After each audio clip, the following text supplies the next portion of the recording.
MP representing this electorate of Herbert. The announcement one of the announcements that's going to be made today for the rail corridor between Mount Isa and Townsville is the best news the West and the northern region of Queensland can have. This is the economic driver, this rail line, for our community. It was severely compromised and devastated during our recent flood, which has made it really important that we invest in rejuvenating that particular rail line. For us, that means jobs. That means economic stimulus for small businesses. The number one issue when I talk to people in my electorate is jobs. That's what they talk about. I am really proud to be a member of a party led by Bill Shorten that actually has a regional jobs plan. And people in my community are seeing that every day. And just to be clear, Bill is very aware of this region. He has been here since July 2015, 27 times. He has met with people in my community. He has listened. And I have been able to work with him and the leadership team on the needs of this community in terms of infrastructure builds that will give us economic stimulus, jobs, and particularly for our young people. Understand that unemployment here is almost double the national average. Our youth unemployment is around 17%. That is completely unacceptable in a country like Australia in 2019. The Labor Party is the only party that actually gets this. It is the only party under the leadership of Bill Shorten that has developed a jobs plan that will meet the needs of this community and in this case, the West as well. We couldn't have had better news than this announcement today. On top of yesterday, having our 30 million announced for Reef HQ, an international standard research, innovation, education facility, desperately in need of a facelift. It's 40 years old. It's the only infrastructure facility of that nature in the Southern Hemisphere. The only government that has ever put any money into Reef HQ has been Labor. I can say to you from this community, Labor is leading the way. The LNP is playing catch-up politics, and that's all that has happened in this electorate since I have been in this seat. I'd just like to hand over to Bill now to make more comments. Thanks, Cathy. Today, we are focused on local workers, better wages and better jobs for Queenslanders and for Australians. My message to the Australian wage earners, to millions of middle class and working class Australians, is that May the 18th, and the vote on May the 18th, is the last chance for 3 years to get wages moving, to reverse the cuts to penalty rates, to do something about reforming long-term permanent casuals, to make sure that we clamp down on rorts and 457 visas, to reform labour hire. My message is that on May the 18th, it's your last chance for 3 years. Because if the current mob are returned, the divided, dysfunctional, anti-worker government we currently have in Canberra are returned, they are going to take an election victory as a green light to continue for the next 3 years in the same ramshackle, pro-top end of town manner which they've been doing for the last 6 years. And that hasn't helped Australian workers. We want to stand up for Australian workers. We want to make sure they get better pay and better quality of work. This government just wants to cut schools and hospitals, cut penalty rates so they can give tax cuts to the top end of town. What I'd like to do is ask Jason Clare to talk about our exciting infrastructure announcements, then talk about a few of the issues we've just gone through. Well, thanks very much, Bill. I was here in Townsville last Wednesday with Cathy, where we got to announce $12 million to build a brand new Townsville motorsport precinct. And I said at the time, Cathy, you'll remember, that this is a project that would help to make the roads safer here in Townsville by training local young people how to drive safely, but it would also create jobs and bring more people to town. What we're announcing today in funding for road and funding for rail will do more of the same, but on a bigger scale. It'll help to make the roads safer up north, but it'll also create more jobs. What we're announcing is $250 million in road and rail projects. $144 million for the fifth and final part of the Townsville Ring Road, and $100 million to invest in upgrading the rail line between Mount Isa and Townsville. That'll help to ensure that we get even more out of the Mount Isa Northwest Mineral Province and get more of what's extracted there onto rail.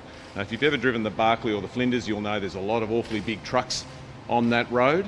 A lot of people I speak to in Mount Isa and Townsville will tell me they want to see more of the product that comes out of the ground in Mount Isa onto rail.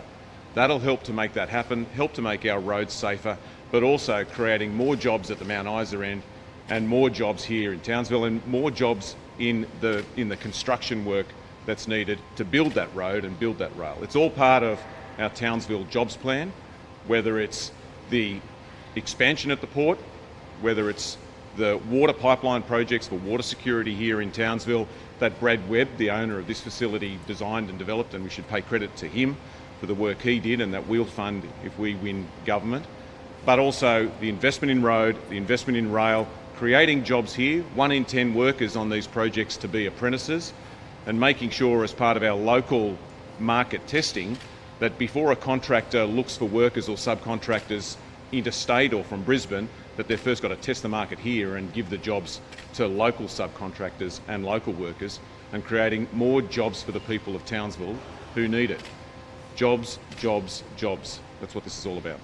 Thanks. Your candidate in person has said during the campaign Labor's committed to done. In the Hassan, candidate Wilson has said that twice now that Labor made the newest. Why are your candidates under the impression that you're committed to? I've made it clear that we have no plans to review it. Our position is that the deals have to stack up commercially, will be guided by the best science. I'm going to implement the law of the land, no more, no less, and of course we're not going to engage in sovereign risk. But do you concede that Mark. there's been So consistent... the worker who approached you yesterday in Gladstone earning $250,000, Good money. good money. Union contract, just saying. Okay. Well, wouldn't it be straightforward and honest of you to say to him, you're going to deny tax cut, the government's offering, and increase his taxes by 2%? No, Mark, that isn't the conversation. What I said is that I understood his point of view. He's frustrated, does a lot of overtime, and he wants to make sure that he's making ends meet. But what I've made very clear on many occasions is that in 2022, 2023, we will remove the budget repair levy. So that's when the budget will be in a proper surplus and sustainable. So absolutely, I can say to people that we get that everybody feels they're paying too much income tax in this country, but it's a matter of priorities. I've said, and I don't often do this, but they published me correctly, but in The Australian, 6 months ago, they reported me as saying exactly what I was saying yesterday, that in fact we would like to lower income taxes for everybody, but you've got to do it when it's sustainable. The other point I made to that worker is that this government's tax cuts are on the never, never. Like, why is Mr Morrison ducking and weaving and not saying how much he's going to give away to the top 2 or 3%? I understand the number is $77 billion, but no one in the government is willing to own up to the fact that they want to give an $11,000 an annual tax cut to millionaires and $11 a week to most people. And what this government won't do is not only have they been caught out shoveling truckloads of money to the top end, but they won't say how they're going to pay for it. What I won't say to workers is that I'll give you a tax cut and then cut your hospitals and your schools at the same time. Labor's got a sensible plan, well funded. The big problem in this country is that capital in this country is taxed lightly and income is taxed heavily. You know, on your capital gains tax, you get half of that tax-free. If you own the shares and the dividends, and you get a 30% gift from the government. Capital is taxed lightly, but income earners, top right down to the bottom, and there's many more at the bottom in this country, they don't get a fair deal from this government. Mr Shorten, to be fair, what you said to him yesterday was that you would look at it as somebody who was weeks away from the election, and your shadow minister this morning told us that you were just being courteous Is it more than being courteous? Is it being misleading, giving with Well, sorry, I'm just going to... We have said on the record in the Australian newspaper that we would like to do more on tax. Now, I don't blame you if you missed it, but the point is we've also said on the budget repair levy, that 2%, that we would like to remove it in 22-23. I've been up front 6 months ago, up front yesterday, up front today. But where is Mr Morrison? Why won't he be up front? No, just let's get to this. I'm not going to let him run around the country taking his happy pills and, having his little photos and getting away with serious scrutiny. The Prime Minister's job isn't to be the court jester, it's to be the man with the plan with the answers. I've got the plan and I've got the answers. Over to you. On water buybacks, Labor's position is for a commission of inquiry. Yeah. Why not a royal commission? Is it an acknowledgement that there have been too many royal commissions? There's some creep going on in This is an acknowledgement that there's something very suspicious about the water buybacks conducted under this government. This is an acknowledgement that there are questions to answer. We have taken a methodical approach to this unfolding scandal. We contacted the Department of Agriculture and we asked them to provide us with documents, a series of documents. Guess what? Time came for the documents to be provided. Time went, no documents. We think a commission of inquiry has the powers of a royal commission. It's set up under the Royal Commission Act 1902. But we don't think this should be an inordinately long inquiry or an inordinately expensive inquiry. But the people are owed the truth. This is one of the many reasons why I'm also backing a National Anti-Corruption Commission, because under this government there is too much dodgy behaviour when it comes to money and the government and the ministers. For example, you've got the Paladin contract. We all know that's been desperately swept under the carpet. We know that you've got the ongoing saga, which is Hello World, and now you've got Eastern Agricultural Services. There is a pattern of events with this government which goes to a very fundamental question about their honesty in administering money, and a commission of inquiry is exactly the right way to go. Dan?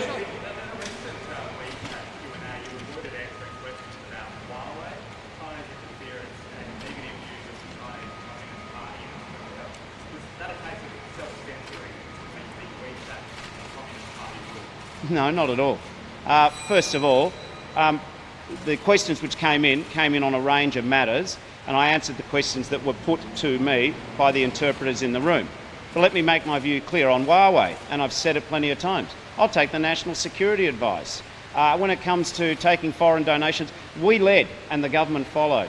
So our view is very clear. What I've also said, though, about our relations with China is they shouldn't be viewed through the strategic prism of disaster. In other words, we've got to reach out and deal with the Chinese government, not just in the sort of worst-case scenario strategic threat, but as economic opportunity. And as a country, we've had so many exchanges between people to people, business to business. Sorry, Catherine. Sorry, hang on, Danny. Dan, I'm going to share the questions. Do you know I haven't given a single question yet to a woman journalist? I'm going to do that. You said that there'll be no review of the Adani project. Can you be precise? What are you talking about? There'll be no review of the recent groundwater decision. There'll be no review of this project. There'll be no review of any environmental approval that's already been undertaken. What do you mean by that? The question which I answered, or the question which I was asked is, do you have any plans to review Adani? I say I have no plans to review Adani, full stop. But do you have a plan to review the recent groundwater No, I have no- management decision which Tony Burke and many of your spokespeople have indicated that have built the case basically for a review by saying that Melissa Price was bullied into that decision? Do you mean you will not review that decision? Melissa Price, there's a name you don't often hear in federal politics. She's the Environment Minister. Let's get her out of witness protection and explain was she bullied or not. But I go back to your other question. We have no plans to review the Adani approvals. You've got one candidate saying that there will be a review of Adani, another saying hand on heart there won't be, and you say there are no plans to. Do you concede that your messaging on this issue is inconsistent? No, I concede my messaging on it's entirely consistent. And if we want to talk about candidates, have you guys met this number 3 LNP candidate in Queensland? The guy who thinks that 3-year-old childcare is a Labor conspiracy?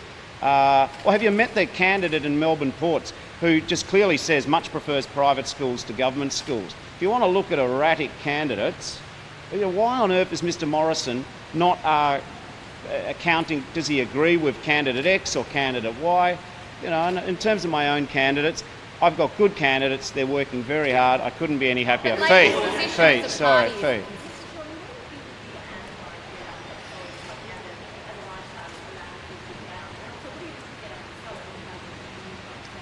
Oh, I think it's a really stupid ad. I think it's grossly disrespectful to 150,000 surf lifesavers.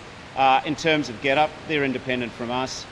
Some of the stuff they say I haven't agreed with, some of the stuff in the past they have, but this ad, well out of line. You can have your disagreements with Tony Abbott, but I respect the fact that he's a surf lifesaver.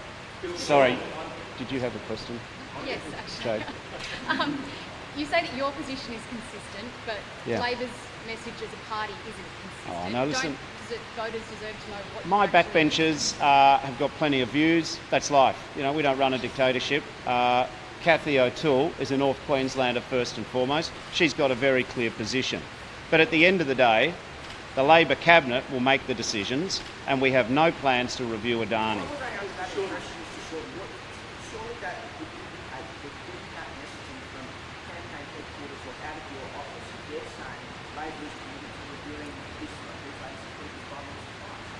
Greg, that dog's not going to hunt, mate.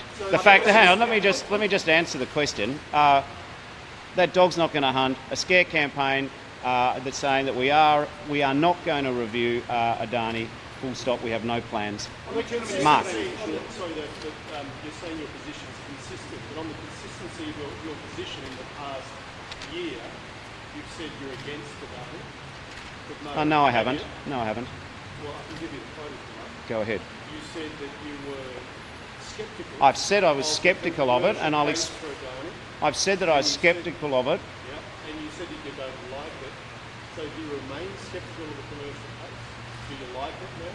What is your position with just the consistency sake? I have said that I was sceptical of it because they missed so many deadlines. Now they've fulfilled some of those deadlines. When I said I was sceptical of it, that's because they'd had more false starts than a horse race.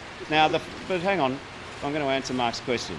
But the reality is that they seem to have found their commercial finance, so that's that. But in terms of the science, the law, sovereign risk, will be governed by the law. That has been our position. Mr. Short, you made a virtue throughout this campaign of saying, let's be honest, let's be upfront with people. When the man asked you yesterday for a tax cut, why wouldn't you be honest with him and just simply said, we're going to tax you more? Because we're actually going to we're going to reduce the... Sorry. Just let's go back to that. I was very clear that I understand why people who are income earners in this country think they're paying too much tax. We have got a plan to take the budget repair surplus or the budget repair levy off when the budget gets to 1% surplus under a Labor government, which is 2022-2023. But I also concluded my conversation by saying, but the current fellow's promising you a tax cut, but he's not explaining how he pays for it. You and I both know, in fact we all here know, that Mr Morrison hasn't owned up that he's going to give $77 billion to the top 2 or 3%, and he hasn't said how he's going to pay for it. The Australia Institute belled the cat when it said that it would be up to $40 billion worth of cuts. The only way this fellow can sustain any promises is he has to get re-elected twice, and then he has to do so by cutting services like schools and hospitals. That is not the way we will do tax reform. What we will do on tax reform is look after the vast bulk of people. And as you all know, for those of you who heard what I said in 2018 in our budget reply, we had bigger, better, fairer tax cuts. Now the government's caught up and so we've matched them there. But when it comes to tax reform, we will do it. But we will not do it on the basis of cutting schools and hospitals. Mr. Shulman, last week when we were in Darwin, you were asked, there was a story around that Labor ruling out tax cuts or tax relief for people earning over $90,000 in preference of that going towards essential services like schools and hospitals. This gentleman was asking about people on $250,000, so very much up there in terms of income earning.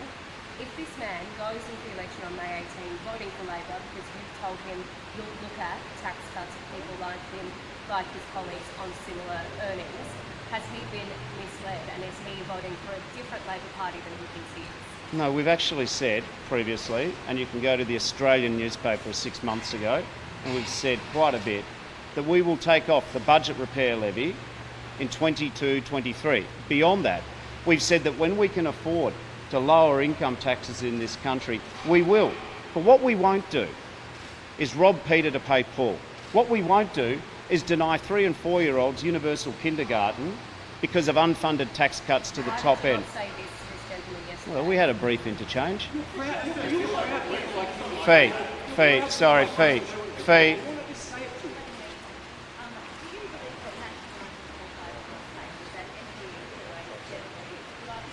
I've seen the latest government comments. This is a coalition in complete climate chaos. They are completely divided. The only chance of real action on climate change, the only chance of lower energy prices sustainably in the long run, is voting Labor on May the 18th. Mr. Short, just James? Inflation has come out today at 0% below expectations. What does that mean? That just shows you that this is an economy with 0% is a problem. It's below what the Reserve Bank forecast is good. If there's no inflation in this quarter, that tells you this is an economy running on empty. It shows you that people have stopped spending money. And do you know why they've stopped spending money? Because wages aren't moving. That is not a healthy number. What that means is that we are going down and down and down. Do not be fooled. When an economy is shrinking, or when it has that sort of number, that's not what the Reserve Bank thinks is good monetary outcomes or good monetary policy for the nation. What it tells me is this nation's growth is very fragile. What it shows me is that this government's budget is already in disarray.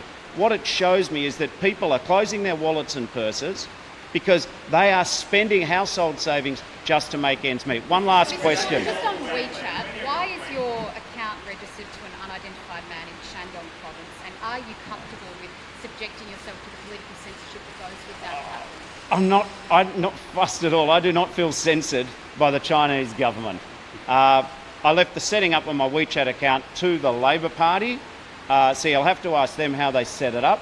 But I don't feel censored. I don't feel censored by either the government, the Greens, One Nation, or indeed the Chinese government. Sean, just on Anzac Day. Anzac Day. What do you make of Turkish locals being banned from attending those Gallipoli services?